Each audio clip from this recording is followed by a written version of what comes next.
Welcome back. Now we'll see the next point, or the third type is called diaphragm.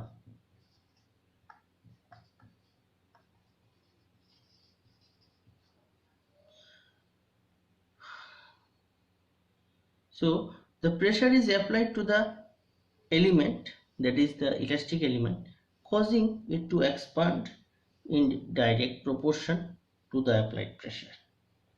In case of this diaphragm, okay, the movement of the diaphragm is small depending on its thickness and the diameter of the metal. Hence, no calibration springs are required as in the case of the bellows element. Okay, so diaphragm is used to sense low pressures. As I have told that there is very less deflection, so it will be used for the very low pressure measurement. And then the diaphragms are of two types. These diaphragms again are of two types. One type is called flat diaphragm and the second type is called the corrugated diaphragm. Corrugated, corrugated diaphragm. So let me draw the diaphragm.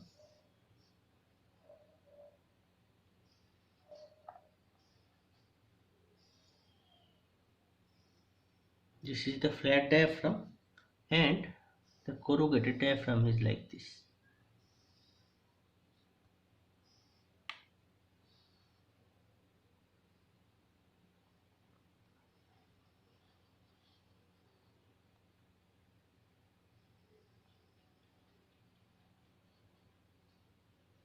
So this flat diaphragm, if the pressure is applied from this side, then it will deflect like this.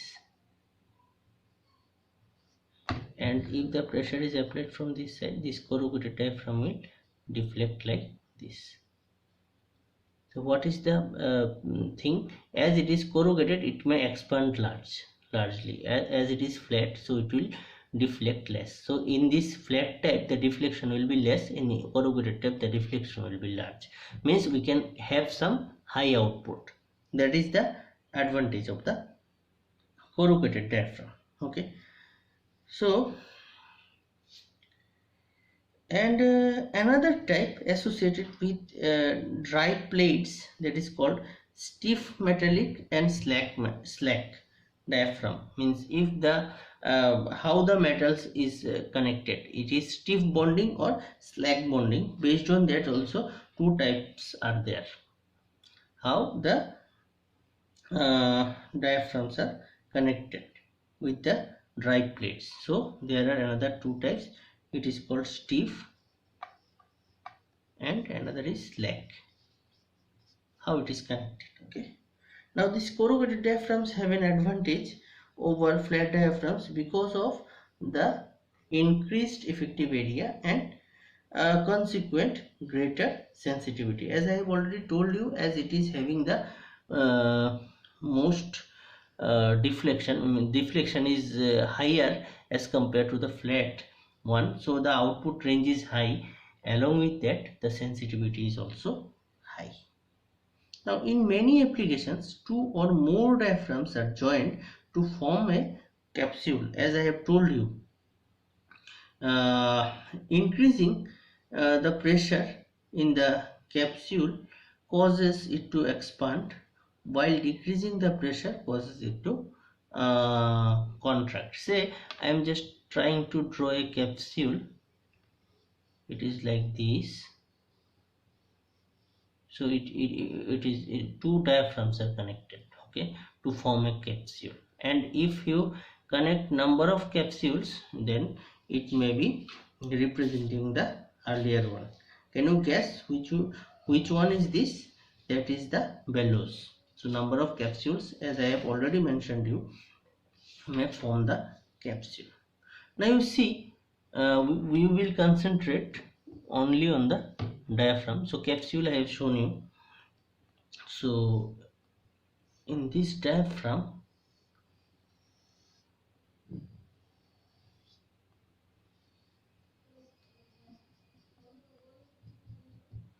So this is the diaphragm. Okay, now this is called T, thickness, and this is the pressure P, and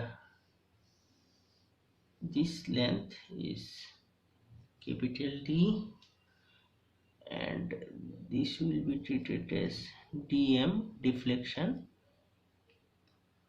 So if this is that, then this pressure P will be given by, again, another empirical formula, Et cube d suffix m divided by 3 into 1 minus eta square into capital T to the power 4. So here capital E is equal to Young's modulus, capital D equal to diameter of the diaphragm, and small t is the thickness of the diaphragm, nu equal to Poisson's ratio, dm equal to deflection of the center of the diaphragm, deflection at the center of the diaphragm, and capital E is Young's modulus, nu Poisson's ratio. So this is the pressure in the diaphragm. The above relationship between pressure and the deflection at the center dm is linear, but the linearity holds good as long as dm is less than 0.5 t. So it will hold the linearity property as long as this dm is less than 0.5 t. Means if you maintain this, then only it will maintain the linearity. Now you see what is the thickness, and if it is 0.5 into t, means t divided by 2, and dm must be less than that value, means dm is not actually that much. So dm is actually this much. If you maintain this, then it will be linear. If you give more pressure, then it will no longer be linear. Okay, the maximum stress at the circumference of the diaphragm is given by stress Sm equal to 3 d square p by 16 t square. The explanations I have already told you. Next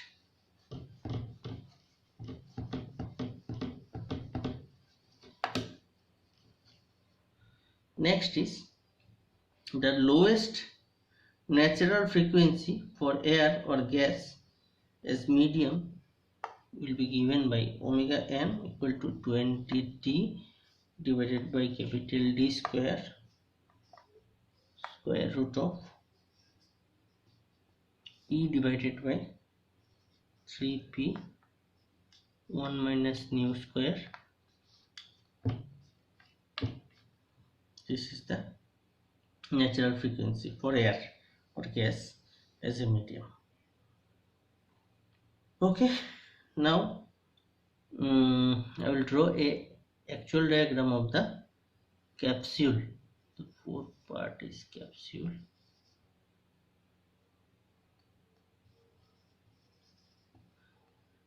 It holds the same property of diaphragm.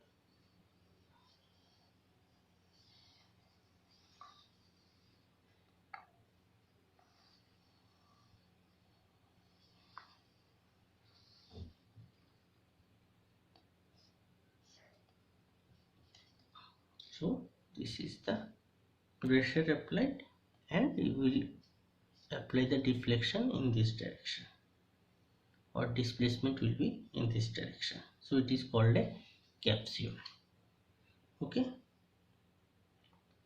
just I am telling the capsule. Now the property of the diaphragm will be held by the capsule more or less. Okay, now what are the properties? The deflection of the diaphragm shell diaphragm shell depends upon the following factors: diameter of the shell, thickness of the metal, space of the corrugation, Number of corrugations, modulus of elasticity, pressure applied. The diaphragm shell is normally designed so as to give linear deflection with pressure with a minimum of hysteresis and permanent zero shift. Then in the design of diaphragm, the depth and the number of corrugations and angle of formation of the diaphragm face detecting the sensitivity and linearity of the diaphragm. The sensitivity can be increased with number of corrugations but at the cost of linearity. Next, the deflection is given by for capsule. So in diaphragm I have given some deflection equation, and for in case of capsule the deflection will be given by K N P minus P naught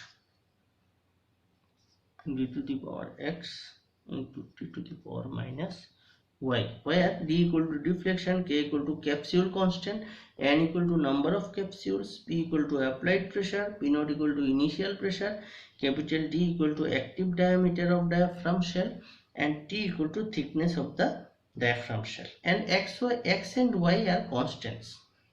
Okay, the value of the x and y and value of the k will be provided by the manufacturer. And k, for example, I am just telling you, k for phosphor bronze it may be 0.24 into 10 to the power minus 6, for beryllium copper it will be 0.19 into 10 to the power minus 6, for stainless steel especially in 316SS it will be 0.14 into 10 to the power minus 6. So all those values will be provided by the manufacturer.